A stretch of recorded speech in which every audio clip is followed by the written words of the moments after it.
Possessed by the Ghost of Anal Annie, Anal Lovers 27. Virgin Anal Sex Erotica. Copyright 2023 by Kimmy Welsh. Written by Kimmy Welsh. Narrated by Talula Rouge.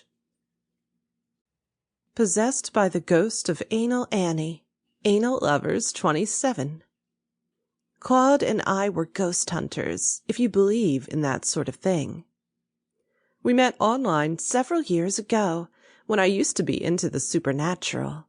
I've got to be honest, over the years my belief has faded somewhat, but Claude's is ever present. He's so sure that ghosts exist, that at this point it'd be too hard to tell him how I felt. It'd be like telling a child that Santa Claus isn't real, when we all know he is, right?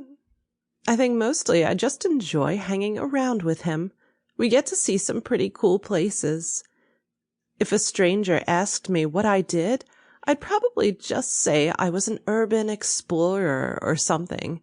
But if Claude asked me what I did, I'd tell him I was a ghost hunter. Over the years, we've seen some buildings, abandoned manors, grandiose estates, old pubs, and eerie insane asylums. A lot of the places were scary, just by virtue of their size and how empty they were. The bigger the place, the weirder it is when it falls so silent. Small noises suddenly become huge. The scuttle of a rat or a bird evokes images of beings much more terrifying and malevolent.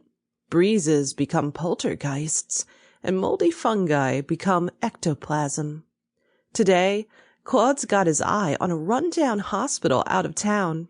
It had been built in the 19th century. Back then, they figured the growth of the nearby town would catch up with the hospital, eventually sitting conveniently on the outskirts. Things didn't pan out like that, obviously.